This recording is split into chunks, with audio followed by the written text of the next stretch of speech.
They call it the Green Hell, the most feared and the most fearsome racetrack in motorsport, a 25-kilometre ribbon of asphalt winding its way through Germany's Eifel Mountains. With 170 turns and over 300 metres of elevation change from its lowest to its highest point, the Nurburgring is a true test not only for the driver, but also for the car. It's the site of some of motorsport's most famous and most infamous moments, including Niki Lauda's fiery crash at the 1976 German Grand Prix that saw a permanent end to Formula One racing on the Nordschleife. It's so big, the entirety of Monaco could fit inside it 8 times, with enough room left over for 2 Vatican cities. In fact, it's home to around 1,000 people, with the villages of Nurburg, Quiddelbach, Hirschbruch and Breitscheid all located entirely within the track. It even has a castle, the Nurburg, or Black Castle, that gives its name to both the nearby village and the track itself. And we're here for back-to-back races, with round 7 of season 1 of the 2021 Manufacturer Series in Group 3, and round 4 of the Toyota Gazoo Racing GT Cup in the classic Toyota 2000 GT, both taking place on the famous Nordschleife and coinciding with the 2021 Nurburgring 24 Hours. I'm Dan Raff, join me as we spend a weekend at the Nurburgring.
And we're all set for the first race of the weekend, round 7 of season 1 of the 2021 Manufacturers Series here at the Nurburgring. And you find me in pole position. So let's take a look at the highlights from my qualifying lap. We really only had one chance to put a lap in. The qualifier was quite long. They gave you 16 minutes to start with, but that allowed you to get around the track on your out lap and then make one decent go of qualifying.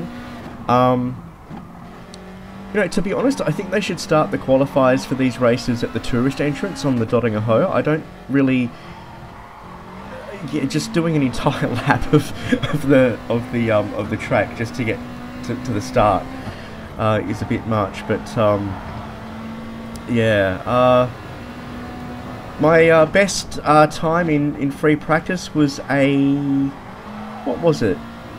An 8:24, I think. I mean, my optimal time was below 8:20, but I just... It's really hard to have a perfect lap on the Nurburgring. You know, and it's really hard to string more than one of them together. So yeah, but as we come up through the carousel, I'm starting to catch up with Yuki from Japan, and yeah, I'm a little bit concerned because I did leave the pits quite late to give myself as much room as possible, and Yuki has gone off, comes on back on the track, doesn't bother to give me any room, and in fact still doesn't let me pass. I'm flashing my lights at him to say, let me go, you're ruining my qualifying lap, but instead he just doesn't, and yeah, he brakes at an inopportune time, tries to cut me off, and then he tries to throw me off the track. That doesn't work well for him as we come through Eschbach and into Brunchen. I didn't feel at all bad about that, frankly. He had plenty of opportunity to let me go. You don't Now, if you're having a bad qualifier and someone's coming up behind you, let them pass. Let them pass. But we go purple at the gantry and come across the line with an 8:39 or an 8:30.9, and that's good enough for pole position.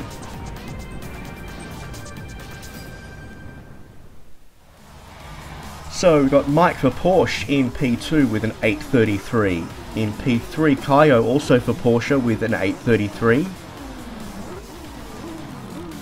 In P4, Senatoru for Nissan with an 8:41. In P5, A520911 for Mercedes with an 8:44. In P6, GT for Kung for Lexus with an 8:47. In P7, running down for Lexus as well with an 8:48. In P8, Ace Combat for Lexus with an 8:49. In P9, Big Red Ralph for Porsche with an 8:50. In P10, Hokuto for Toyota with an 8:51. In P11, Pocky for BMW with an 8:55. In P12, Pug for Peugeot with a 9:17, and in P13, Suzuya for Porsche with a 9:21. Tuckman in P14 for Ford with no time. Also with no time in P15 is Dimaz for Aston Martin, and P16 Dave for Hyundai, also with no time. And P17, there's Yuki. We just met him. He didn't manage to get a time after that. P17. P18 Fathead, also with no time for Volkswagen. In P19, Vox Motorsport for Aston Martin, also with no time. And that completes the grid. So we get started here at the Nurburgring 24-hour layout.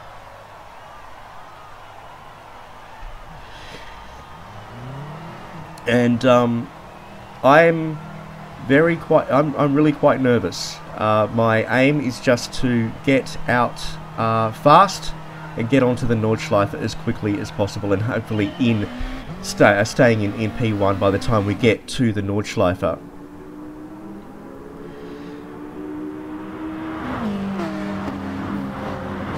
So down towards T1, which is always awful on the first lap of a race.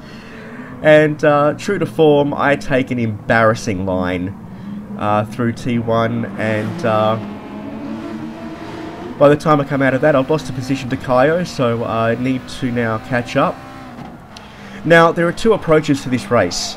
A lot of people are doing a fuel-saving race, or see this as a fuel-saving race, because technically, if you start on the hards and you fuel save as much as humanly possible, you can do this race without pitting. But the other strategy is just to go flat out, have an actual race, and pit at the end of lap 2. And that's the approach that we'll be taking, and that's the approach that the entire field is taking. To heck with fuel-saving races. So as we come up to this left turn, which I think is Bilstein, we do pass Kaio and retain P1.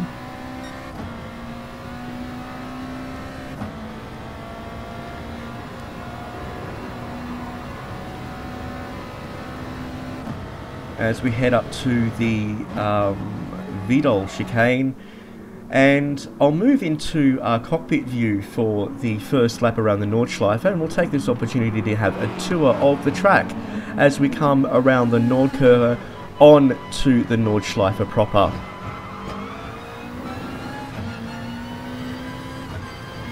In the first section of the Nordschleife is Hatzenbach. And so, some quick left, right, just about, throttle control and pretty much stay in third gear throughout this entire section. And that leads us around onto the run down to Flugplatz, named not because you get air at the top of the hill, which you do, but because it ran alongside an old airfield. So as we lift off at the airfield and come around towards Schwedenkreuz, which is a fast fast left-hander, which you need to carry a lot of speed going down into the into Arenberg, which is the hairpin at the bottom. And if you don't get this right, you can, as we come around Schwedenkreuz, if you don't get that right, you can go off very hard. So around Arenberg and onto Poststrasse, which leads into Fuchsröhr, or the foxhole. And quite a sweet reason for the name here. It's there were foxes everywhere. As we come up into Adenauer Forst, quite a tricky left and right through here, leading then into Metzgersfeld, which is another fast left sweeper. That brings us around to a downhill section through this right-hander called Kallenhard.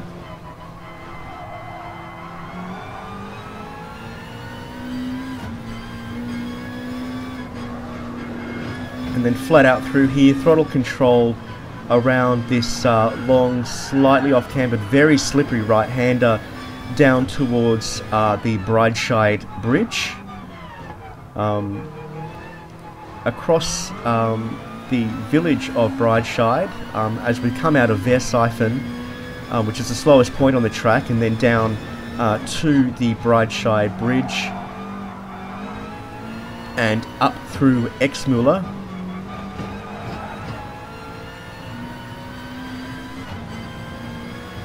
And we'll pass this left-hand flick called Lauda Links, which is where Niki Lauda had his terrible crash in 1976, and around the right-hander of Bergwerk up onto Kesselchen, a long, sweeping left-hand uphill section as we climb to the top of the track.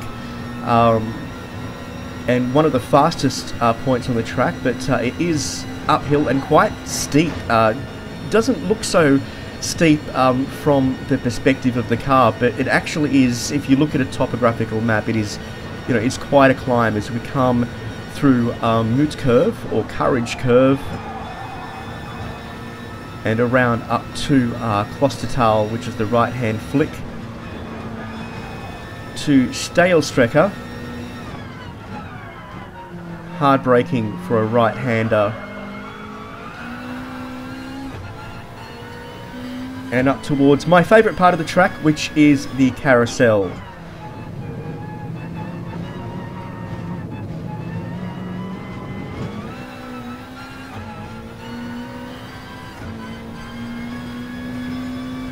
And then that takes us to the last little bit of the climb up to Hoacht, which is the highest point of the track. Right here. And then downhill, a long slalom section through Wipperman.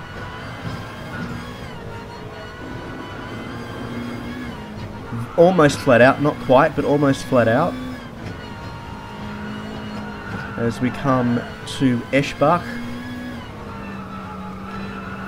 Slightly off camber, very easy to come off as we, and then down into Brünchen, or the YouTube corner, as it's also known, and then around towards Ice Curve, and it's Ice Curve by name, Ice Curve by nature. Very easy to get it wrong and go off here, leading down into another part of the track where we might get some air, and that is Pflanzgarten. And then again, flat out, as we come through the Stefan Beloff S's, that lead to the last bit of the track. So out of Stefan Beloff and onto Schwalbenschwanz, which you know, is Swallow's Tail in English. If you look at it on a map, you'll see why. And the Kleine Carousel or Mini Carousel at the end of Schwalbenschwanz. Almost go off there, very easy to do, and up to Galgenkopf, or Gallows Head, which is ominous, and it's where in medieval times the I want to say Duke of Nurburgring, I'm not really sure what his exact title was, but this is around the spot where prisoners would be executed, and we have the Nurburg Castle up on our right as we come onto the only main straight of the track, the Dottinger Höhe,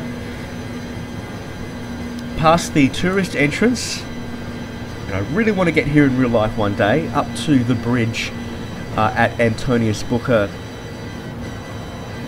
leading down and then up into Tiergarten, or Pet Cemetery, and through, I think it's called Hohenrhein, which is the last chicane, back onto the main straight, or the home straight, past the pit boxes to cross the line with our fastest lap and the fastest lap of the race. But we've got Mike for Porsche right behind us, and he's been shadowing us the entire time. So we take a much cleaner line through the Yokohama S's this time, and head down towards the forward curve. Only a 0.6 second gap, and we do go purple on most of the sectors on this lap, but this is an in lap for us. We'll be coming into the pits. In fact, everyone will be coming into the pits. I think someone did pit after lap 1, but for us it will be at the end of lap 2 as we come back onto the Nordschleife with Mike still only a touch over half a second behind. I can't shake him. I really can't shake him. And, you know, and I was a little bit peeved actually, because when you're on the Nordschleife, you're in my house. I spend a lot of time on this track, and you know, I know it quite well. And the last FIA race I had here, I won quite handily. In fact, with a 13-second gap. And as soon as we got onto the Nordschleife, I was just off into the distance, and I just could not shake this guy as we come down to Arenberg. Yeah, and he didn't really make any major moves throughout most lap. He seemed quite content just to stick behind me, and yeah, that turned out to be the secret of his success, as he's essentially using my slipstream to save fuel, which when we go into the pit stop, you know, means that he has, you know, he doesn't need to take on as much as I do. I mean, fuel saving in the Subaru, as I've already mentioned, isn't really a thing. But yeah. So, well, I mean, I wasn't going to really attempt any fuel saving at all during this race, and I mean, maybe I mean, if I could have let him pass and maybe you know, borrow some of his slipstream for a while, but again, the Porsche, very powerful, very fast car. So,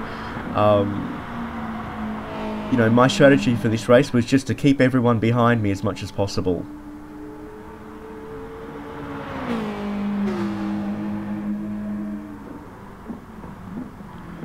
As we come up to Steilstrecke and down into the carousel.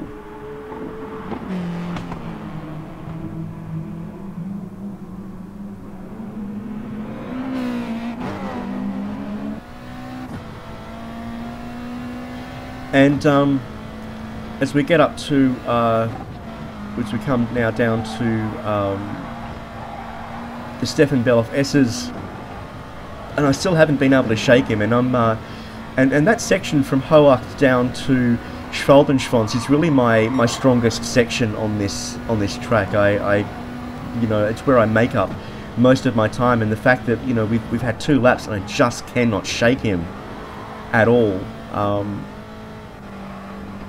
So around Schwalbenschwanz up to the Kleine Carousel.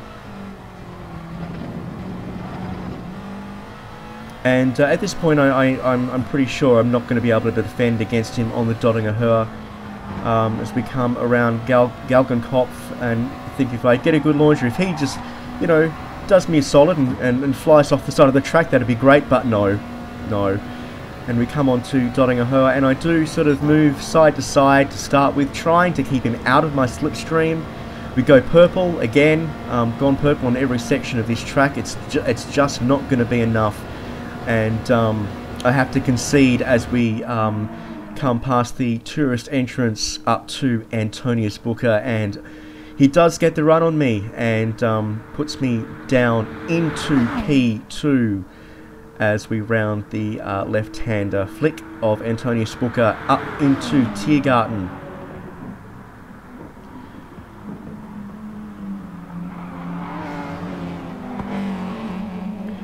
And he does get loose, so I look for an opportunity to maybe get around him. Not going to do much. I do make contact with him. That's going to hurt me as we come out of the pits, but we go in. The mediums come on and the hards go... Oh, sorry, the mediums come off and the hards go on, and some fuel goes in the tank as we ready ourselves for the last lap. And as we leave the pits with a 1 second penalty for making contact with Mike before we pitted, which... I don't know was entirely fair. He was loose on the track. Yeah, oh well. But he is well and truly off. He came into the pits with 23% fuel. I came in with 9. So so now he basically gets the track all to himself. So I wave the win goodbye unless he has an absolute disaster. But luckily I get to serve the penalty on the first penalty zone, not the last one, so it didn't hurt me as much. But behind, Kaio has shrunk a 7 second gap down to about 1.5 seconds in the space of half a lap, so that's worrying. I don't know what his secret is, but as we come up through Metzgersfeld, and he is closing in fast.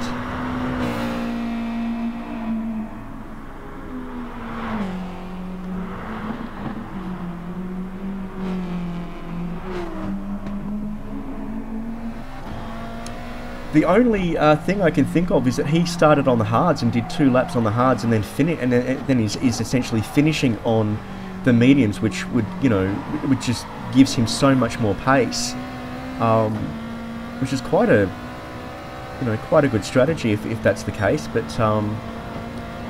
yeah, just trying to shake him off. Basically, it's not going to happen. As we come through Kesselchen, and he goes for a move on the outside. Very dangerous place to overtake. I'm not going to concede to him. If he wants to overtake there, he's going to have to do it on his own. He does. And yeah, more power to him for getting that done cleanly. As we come through Klostertal and up towards Staalstrecke for our last trip around the carousel for this race.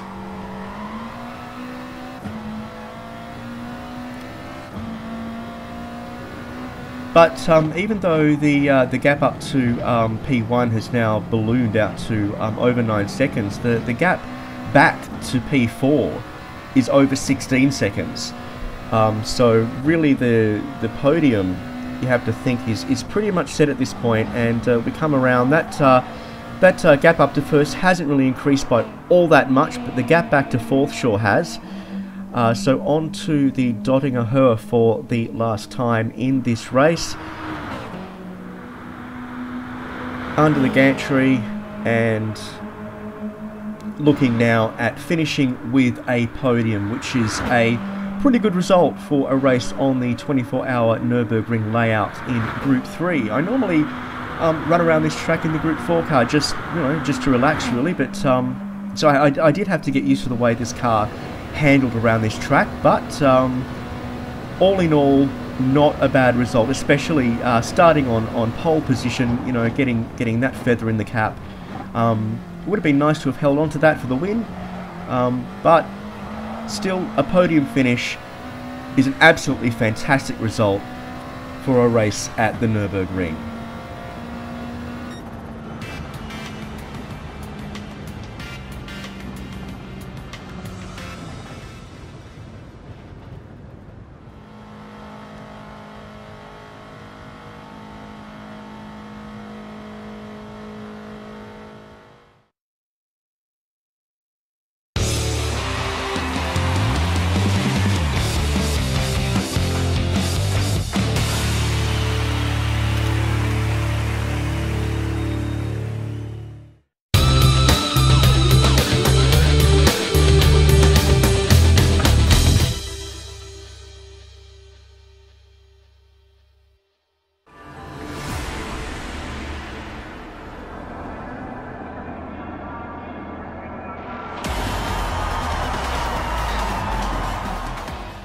And we're back for race 2 of the weekend. It's round 4 of the Toyota Gazoo Racing GT Cup in the 2000 GT.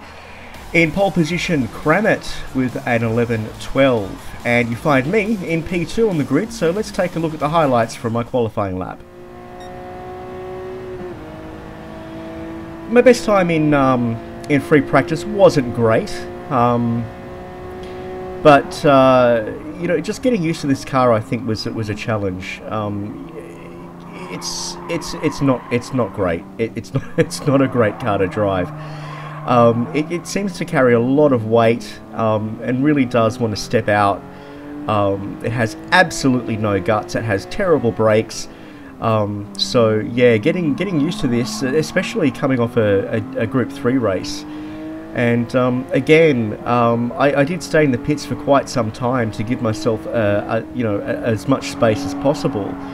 But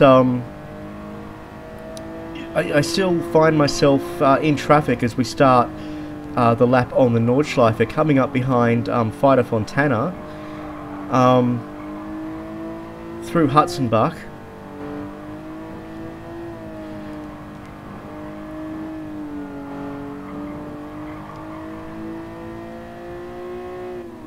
And as we come around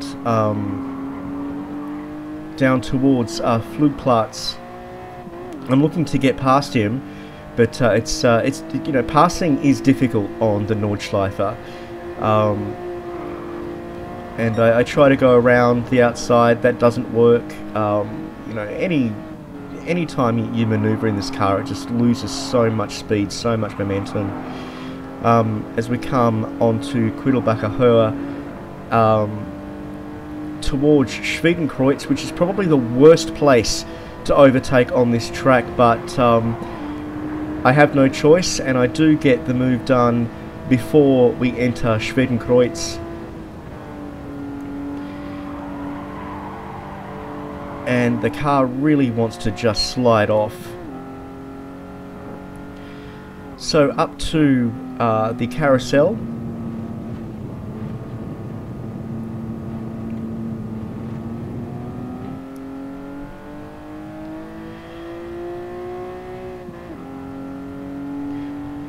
And there's more traffic in front of me, but as we come through, was that, yes, that was, yeah, up to the Kleiner Carousel. Higgs is in front of me, but it's not going to be an issue as we come up towards Galgenkopf. God, if I thought French was a mouthful, German's. But onto the Dottinger, and I do go purple at the gantry. So at this point, I'm thinking maybe I'll get a pole position, as other drivers are setting, you know, times that are well below the pace.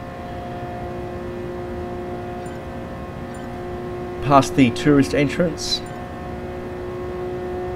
I can't say that. I can't say it in German because I'll giggle. Purple again at the bridge, and as we cross the line, just outside, in fact not just outside, almost 4 seconds outside pole position, but behind me we have Fathead in P3 with an 11.17, in P4 Johnny Boy with an 11.20, in P5 Speedy with an 11.26, in P6, running down with an 11.28. In P7, Harmonic with an 11.29. In P8, Thexter with an 11.30. In P9, Climo with an 11.31. In P10, Ray with an 11.31. In P11, Cobra with an 11.37. In P12, the Skidler with an 11.41. In P13, Fighter Fontana with an 11.41. Higgs in P14 with an 11.47. In P15, Tuhua with a 12.02. And in P16, Mad Max with a 12:06. In P17, Carol Baskin with a 12:08. In P18, Paraho with no time. And in P19, Fastbus with no time also. So we get started here at the Nurburgring 24-hour track.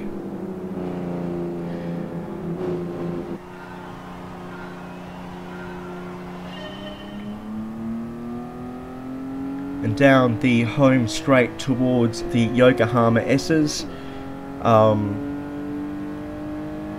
And considering how I took T1 on my first race, I don't have high hopes for this. But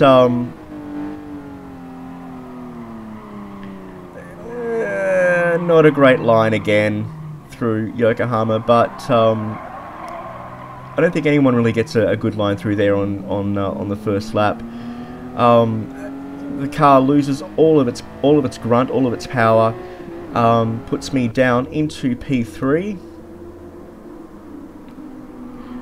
As we come around the forward curve, I go a little bit wide and drop down into P4 as we head down towards the Dunlop hairpin.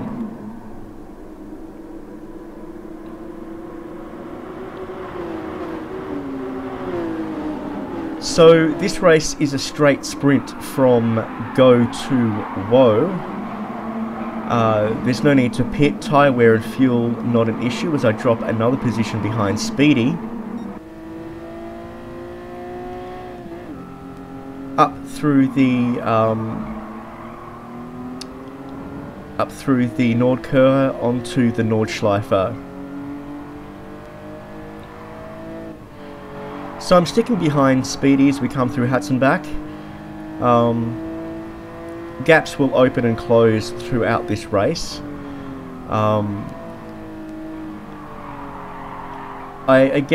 not used to driving this car. I only had a day to prepare, as is the case with the Gazoo races. But luckily it's a track I'm very familiar with. And as we just had a race here, I felt I'd had decent amount of practice on the track at least, but not so much with this car. I had several practice sessions through the day, and there are really 5 points on this track where it's very easy to come unstuck. Parts of the track where I don't usually have an issue in other cars as Klimo gets past on the outside of at Quiddelbacher Höhe, down towards Schwedenkreuz, but he has a 1 second penalty. And as we come down to Arenberg, which is one of the first really dangerous parts, as we will come through Schwedenkreuz, too wide through Schwedenkreuz between Speedy and Klimo. That's dangerous, and Johnny Boy's off, and Klimo's off. He's ghosted, and we get P5 back. And Chromat up ahead also has a penalty. So we'll flash forward now to the start of Kesselchen.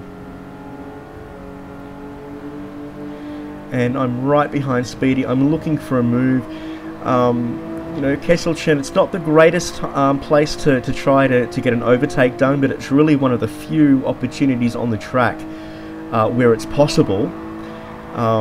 So I am looking for a move, but again, this car has no guts, so you need to carry momentum through. So you need to commit to a pass much earlier than you would with a more responsive car as we come through Mutzkurve and up towards Klostertal.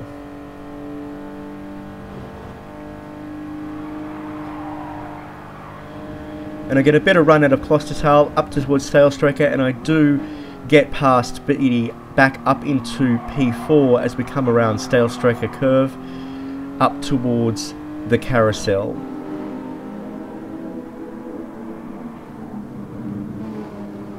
Thought I'd show a bit of state pride with the New South Wales flag on the license plate.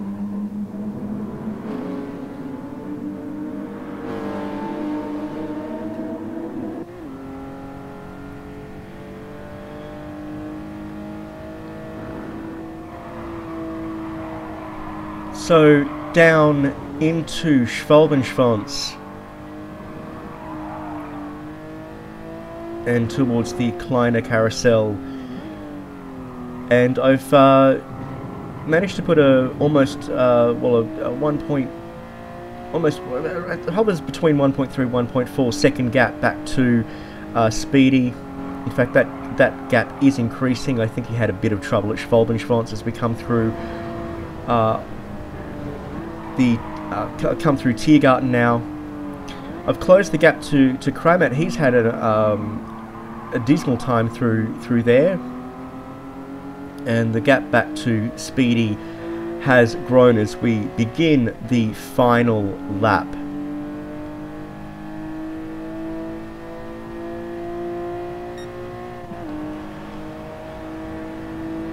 And this was my fastest lap of the race, but we won't spend the whole thing in cockpit view, nor will I show the lap in its entirety because it's just too long.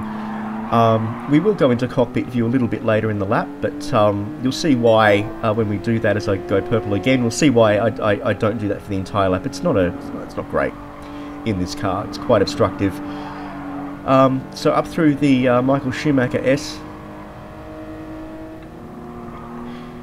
and the Vidal chicane, and up towards the Nordkurve to begin our second and final lap of the Nordschleife.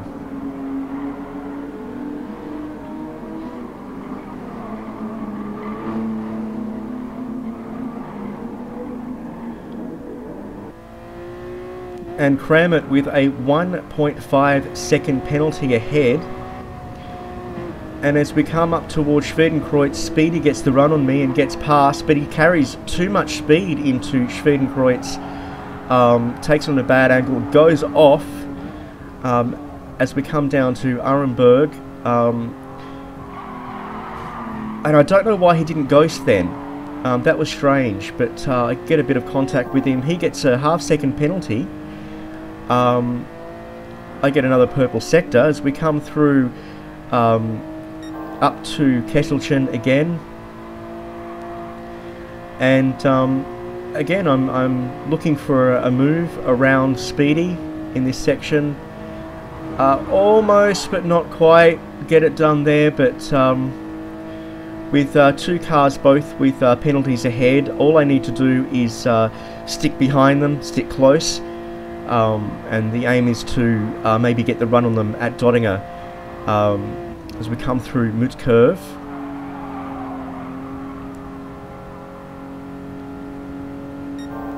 And up towards close to Tal. Again, purple sector, but losing time.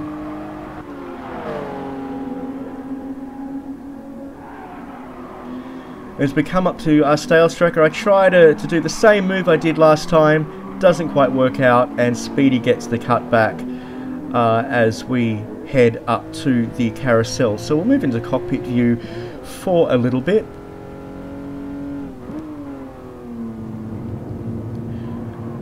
I mean, the car does have quite a a nice interior, but as you can see, it takes up so much of the screen.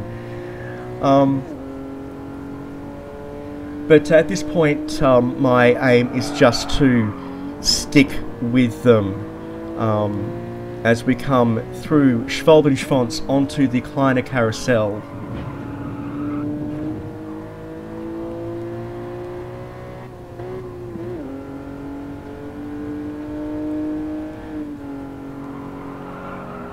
And around Galgenkopf, and both drivers about to serve their penalty, and we're nice and close behind them. So I get a nice exit out of Galgenkopf for a run as Kramet and Speedy both serve their penalties, and I'm able to then shoot past them up into P3 as we sail down the Dottinger Höhe.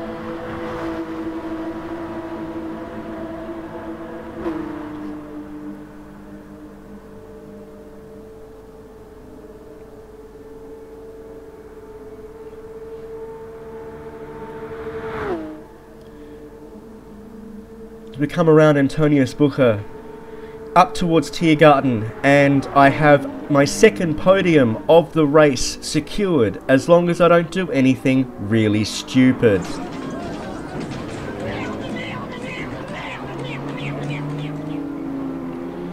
Yep.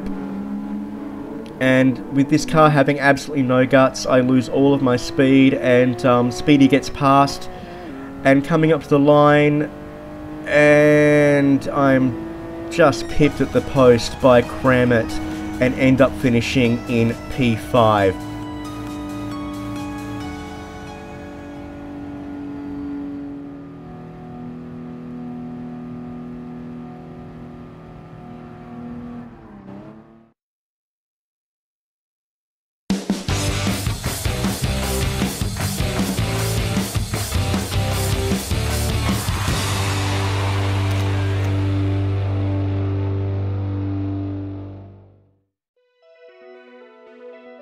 Thanks for watching. I hope you enjoyed that as much as I did, and if you did, please leave a like, and comment below to let me know how you did in either or both of those races, or just to say hi. Next on the calendar, it's round 8 of the 2021 Nations Cup Season 1. We're at Tsukuba Circuit in Japan, and it's an N300 race, and I'll be in the Type S WRX. So make sure to subscribe and ring the notification bell so you don't miss any of the action. I'm Dan Raff, and I'll see you at the next race.